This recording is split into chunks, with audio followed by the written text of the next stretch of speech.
Primeiro ano, né? Vamos continuar com filosofia, gente. Então, vamos lá para o material da gente, vamos falar sobre abstração, certo? Página 14. Então, assim, ao contrário de Platão, só recapitulando, né? Platão dizia que existia o mundo das ideias, conhecimentos inteligíveis e conhecimentos dos mundos sensíveis, né? Que são os nossos sentidos. Como eu falei para vocês, Aristóteles vai discordar disso, né? No sentido que ele vai dizer que os nossos sentidos têm possibilidade de captar de uma forma própria, né? E ter suas próprias apreensões e conhecimentos. E aí, as nossas sensações, Aristóteles vai aqui definir, né? Poder de fantasia, né? A nossa capacidade de construir imagens, formas sensíveis, a nossa memória, que é a capacidade de conservar imagens das formas que nós aprendemos, e a nossa experiência como resultado da acumulação de imagens sensíveis, né? A partir da experiência, eu vou saber, como eu falei na videoaula, só recapitulando, eu sei o que é o doce como o salgado, por quê? Porque eu já experimentei e sei essas divisões. Eu passei essa atividade para vocês, para escrever uma síntese, né? Como seria o conhecimento, segundo o pensamento de Aristóteles, né, através dos sentidos, o intelecto e pela abstração. Espero que vocês tenham feito, tenham respondido, certo? Aqui, gente, vamos falar aqui um pouquinho, certo? É um texto que, para que vocês respondam as questões mediante esse texto. Então, são quebradeiras de coco babaçu. Entre a Caatinga e o Cerrado, nos estados do Maranhão, Piauí, Tocantins e Pará, vivem as mulheres quebradeiras de coco babaçu. Elas somam mais de 300 mil mulheres trabalhadoras rurais que vivem em função de extrativismo do babaçu, uma das mais importantes palmeiras brasileiras. Contra uma vida de segregação, as quebradeiras iniciaram seus processos de luta, denominado por elas de babaçu livre. O nome advém de batalha contra os pecuaristas que construíram cercas em torno das áreas de incidência da palmeira, impedindo dessa forma a coleta do coco. Como forma de impedir a livre circulação das quebradeiras em suas terras, muitos criadores de gado, além do cercamento, transformaram babaçuais em áreas em pastos, numa atitude criminosa contra o meio ambiente e a cultura das populações tradicionais. Então, aí, gente, esse texto mostra, né? São verdadeiras guerreiras, né? Mais de 300 mil mulheres trabalhadoras rurais, né? Que vivem dessa extração aqui, né? De quebrar o coco, extrair a carnezinha, né? Que tem dentro, e aí ele viver disso. Questões. Que tipo de conhecimento as quebradeiras de coco revelam na execução dos seus trabalhos? Explique. Então, assim, vocês vão olhar a imagem, ler o texto, explicar que conhecimentos elas têm. Que tipo de conhecimento está ligado ao babaçu livre? Explique. O texto também fala. Como você imagina que Platão e Aristóteles se posicionariam em relação aos conhecimentos expressos pelas quebradeiras de coco? Conhecimento sensível e inteligível. Então, assim, como é que eles se posicionariam aqui? Existe um conhecimento inteligível por parte delas, além do sensível, que elas estão manuseando com mãos, né? A todo sentido, todos os sentidos estão sendo trabalhados, coordenação motora, certo? Então, vocês vão apontar aí conhecimento inteligível e sensível se intercalando. Ceticismo e neoplatonismo. Nosso outro subtema da página 15. Durante um longo tempo, a concepção platônica do conhecimento como compreensão das essências e a concepção aristotélica do conhecimento como abstração e compreensão das causas influenciaram as investigações de novos filósofos sobre esse tema, distanciando-os gradativamente de um entendimento mítico da realidade. Ou seja, os filósofos, né, começaram a se afastar do conhecimento mítico no sentido de ir em busca de um conhecimento científico, ou seja, de fatos que validasse o conhecimento, me trouxesse uma prova de que aquilo realmente estava certo, né? Nos séculos seguintes, a elaboração do conceito do conhecimento, fatos históricos como o surgimento do Império Macedônico, E aí, no quadrozinho, tem falando, Império Macedônico inicia-se com Filipe II, em 359 a.C., com a criação de um governo centralizado e aproveitando-se do caos nas cidades-estados gregas, em decorrência da Guerra do Peloponeso. Filipe II conquistou toda a Grécia. Com a sua morte, o império foi assumido por seu filho, Alexandre, né? O Grande, o mais cérebro, conquistador do mundo antigo. Alexandre o Grande foi responsável pela extensão do Império Macedônico, dando sequência à expansão promovida por seu pai, o rei Filipe II, no século IV a.C. Em sua homenagem, em 332 a.C., Alexandre fundou no Egito a cidade de Alexandria, que constituía importante centro cultural no qual o pensamento helenista alcançou grande esplendor. Observe o mapa a seguir. A área pela qual o macedônio Alexandre o Grande estendeu seu domínio. Então, aqui, gente, tem toda a área de extensão. Tá aqui as setinhas mostrando, ó. Toda essa área ele conseguiu, ó, se estender e conquistar, né? Pérsia, Índia, Bactriana, Sítia, Babilônia, Caucásio, Armênia, né? Então, toda essa área, certo? De grande extensão.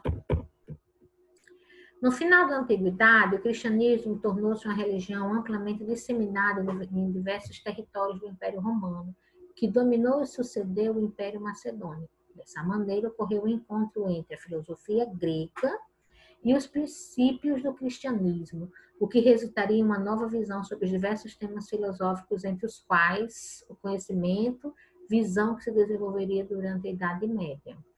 No entanto, para compreender melhor esse encontro, é preciso considerar, além dos pensamentos de Platão e de Aristóteles, as ideias de algumas correntes que se desenvolveram na Grécia, certo?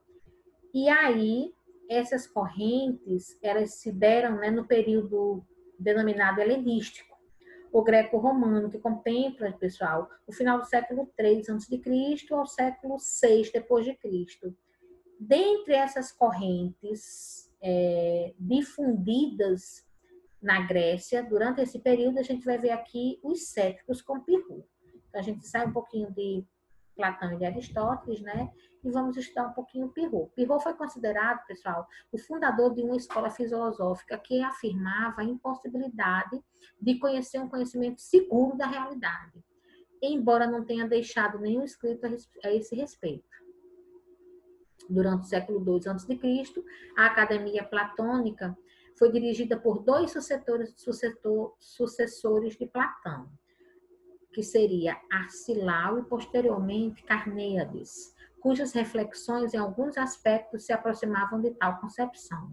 Os seguidores desses filósofos ficaram conhecidos, respectivamente, como pirronistas ou pirrônicos. Por quê? Porque eles vêm da escola de Pirro, certo? Dos conhecimentos de Pirro.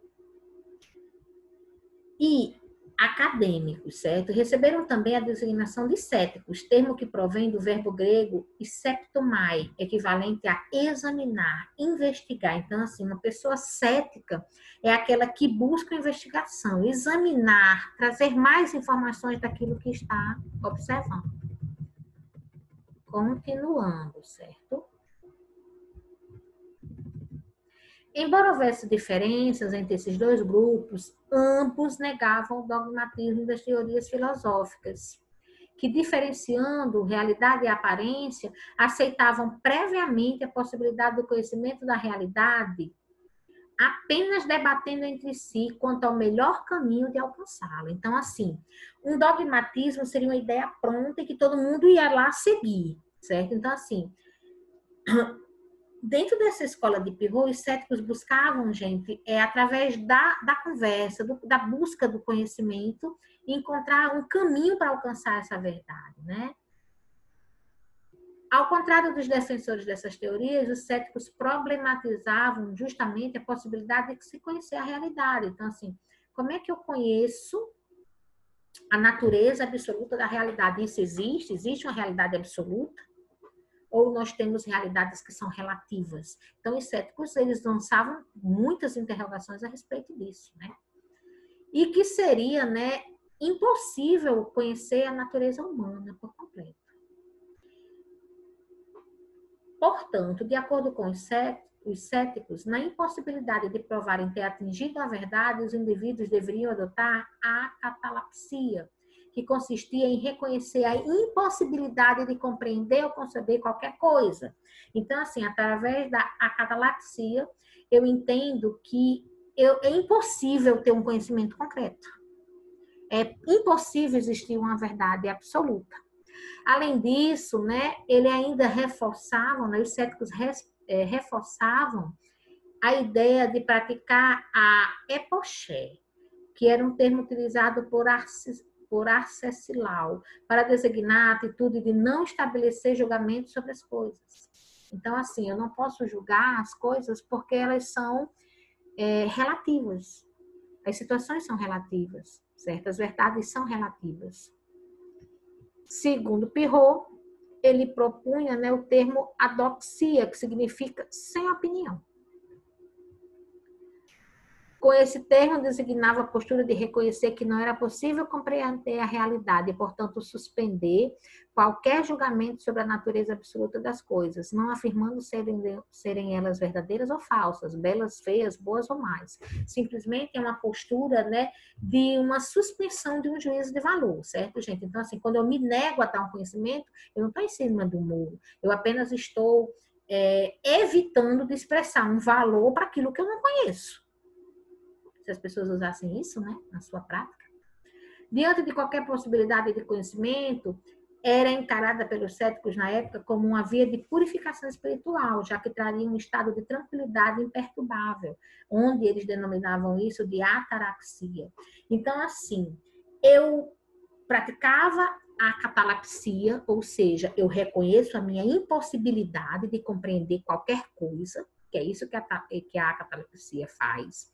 Eu uso a adóxia, ou seja, eu reforço que eu não tenho uma opinião sobre isso, um julgamento, eu me nego a julgar aquilo que eu não conheço, e aí os céticos vão chegar na conclusão de que eu vou chegar a via dessa purificação na ataraxia quando eu reconheço tudo isso, né, que eu tenho possibilidade de conhecimento, e aí eu vou ter uma tranquilidade de espírito.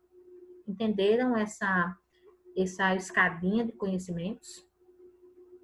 Quanto à vida cotidiana, os céticos afirmavam que os indivíduos poderiam agir de acordo com seus princípios e as crenças, características de seu meio, sem, no entanto, assentirem em considerá-los verdades absolutas. Então, assim, eu posso lidar com os conhecimentos que eu tenho do meio, no entanto, eu tenho que entender que não são verdades absolutas, que são construções do meu pensar, né? Eu construo algumas opiniões. E aqui eu estou passando um pouquinho só para mostrar para vocês. Nessa videoaula, eu quero que vocês respondam essa questão aqui, certo? Da página 18, pessoal. São questões, ó, aqui já está dizendo, ó, pessoal, certo? Antes disso, eu venho para cá, né? Para mais um pensador, gente. Neoplatonismo, certo? E a gente vai falar aqui de mais alguns pensadores. A gente falou de Pirot, né? No ceticismo. Na antiguidade, algumas correntes de pensamentos gregas reaproximaram temas filosóficos e religiosos. Em suas reflexões, entre elas destaca-se o neoplatonismo, que se desenvolveu a partir do século II depois de Cristo, apropriando-se e notificando conceitos de reflexões da obra de Platão. O neoplatonismo teve início com Amônio Sacas, nascido na cidade de Alexandria, no ano de 175 depois de Cristo, em uma família cristã. Então, assim, as invocações dos conceitos da vida cristã já estavam lidando dentro da filosofia. A filosofia já estava passando por esses conceitos, né, do cristianismo. E a gente mais adiante tem outros filósofos que lidam com o cristianismo, né? No entanto, contrário ao segmento religioso familiar, Amônio Sacas abandonou o estudo do cristianismo, dedicando-se à filosofia e à pesquisa sobre os demais cultos e crenças, fundando uma importante escola de pensamento. Entre seus discípulos mais eminentes estão Orígenes, Plotino e Longino. Longino produziu inúmeras obras, as que parecem ter sido mais estimadas pereceram. Orígenes foi próximo de Plotino, manteve as doutrinas de Amônio sacras em segredo por um longo tempo, até que decidiu revelá-las parcialmente em alguns tratados. Para diferenciá-lo de outro Orígenes, que era representante do cristianismo, ele recebeu o título de pagão. Ele não acreditava na existência de Deus. Plotino tornou-se o principal representante do neoplatonismo. Para além do dualismo platônico, segundo a realidade se dividia, né, em uma esfera inteligível e em outra sensível. Ele afirmava a existência de uma realidade superior a ambas, ou seja, o uno, uma vez que o uno estaria muito acima da compreensão e da linguagem dos humanos. Plotino utilizava a imagem simbólica da luz para se referir a ele. Então, assim, a luz, conhecimento vem da luz. A filosofia faz essa menção. A luz é a questão da luminosidade, do esclarecimento de ideias, certo? Então, assim, segundo Plotino, não vai existir uma divisão entre conhecimento sensível e inteligível, como Platão apontava, certo? Onde Aristóteles reforçava ainda mais a ideia do mundo sensível. Plotino vai dizer, não tem isso, é uma coisa só. E aí ele vai dizer, a luz é uma coisa só, o conhecimento é luz. A junção desses dois itens. Assim, vivendo no mundo sensível, mas participando do mundo inteligível, por ser dotado de intelecto, o ser humano deveria purificar-se dos apelos do corpo, desenvolvendo a razão e buscando o uno, que poderia ser alcançado em uma espécie de êxtase místico, no qual o indivíduo retornaria à realidade suprema e original construída por ele. Em busca dessa união com o uno, os neoplatônicos adotavam uma atitude contemplativa. Ou seja, né, a maioria dos filósofos chegavam ao conceito, né, que a sua purificação é o seu entendimento, que você vive com os bens das coisas terrenas, mas você tem as suas sensações para lidar a respeito disso, porque você sabe que está de passagem, no mundo de passagem. Ok? Daí, agora, diante dessas questões, eu deixo para vocês essas duas reflexões, que são pessoais, certo? De que maneira o dogmatismo e o cepticismo podem interferir na busca humana do conhecimento? Dogmatismo e cepticismo. Seria de que forma eles adotam, né? Como é que isso traz conhecimento para a vida das pessoas. Vocês podem dar exemplos. Pessoas que usam dogmatismo, pessoas que são mais ceticistas. Pesquisem também. Você considera possível alguém suspender o juízo sobre tudo, conforme a proposta dos céticos gregos? Eu não ter juízo de nada para poder chegar, né, à ataraxia, como eu falei naqueles momentos anteriores. É possível a gente fazer isso? Como seria viver assim, gente, sem essa possibilidade desse julgamento, né? Me manter, de certa forma, distante disso tudo. Então, reflitam, respondam e a gente se encontra na próxima videoaula.